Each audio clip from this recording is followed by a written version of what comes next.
சூடான சாப்பாடோட நான் சொல்கிற இந்த தொக்கை செஞ்சு பாருங்கள். அவ்வளோ நல்லா டேஸ்டியாக இருக்குங்க. வாங்க எப்படி செய்யலாம் அப்படிங்கிறத பார்க்கலாம். அதுக்கு நான் இன்றைக்கி 2 பெரிய கத்திரிக்காய் எடுத்திருக்கேன்.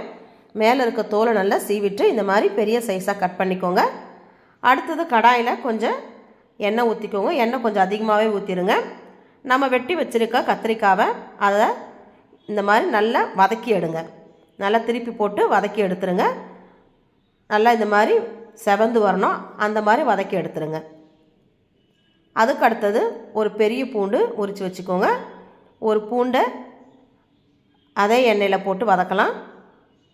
அடுத்தது 2 பச்சை மிளகா.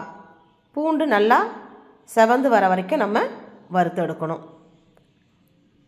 அதுக்கு அடுத்தது நான் 2 தக்காளி எடுத்திருக்கேன். 2 தக்காளியை பாதியாக கட் பண்ணிவிட்டு எண்ணெய் பற்றலைன்னா கொஞ்சோண்டு எண்ணெய் சேர்த்துக்கோங்க.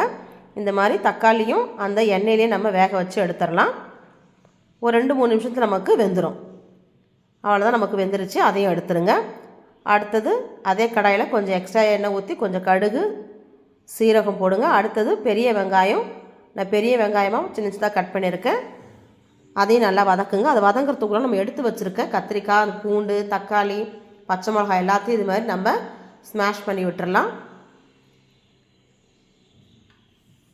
கொஞ்சமாக மஞ்சள் தூள், காரத்துக்கு நான் இன்றைக்கி குழம்பு மிளகாத்தூள் சேர்த்துருக்கேன். நீங்கள் தனி மிளகாத்தூள், தனியாத்தூளும் சேர்த்துக்கலாம்.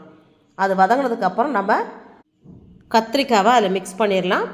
மிக்ஸ் பண்ணிவிட்டு தேவையான அளவு உப்பு சேர்த்துக்கோங்க. கொஞ்சமாக நம்ம தண்ணி ஊற்றிடலாம், ரொம்ப தண்ணி ஊற்றக்கூடாது. நல்லா மிக்ஸ் பண்ணி விட்டுட்டு ஒரு 5லேருந்து ஒரு 7 நிமிஷம் நம்ம மூடி போட்டு வேக வச்சு எடுத்துட்டோம் அப்படின்னு சொன்னால் நமக்கு நல்லா டேஸ்டியான ஒரு கத்திரிக்காய் கிரேவி ரெடி.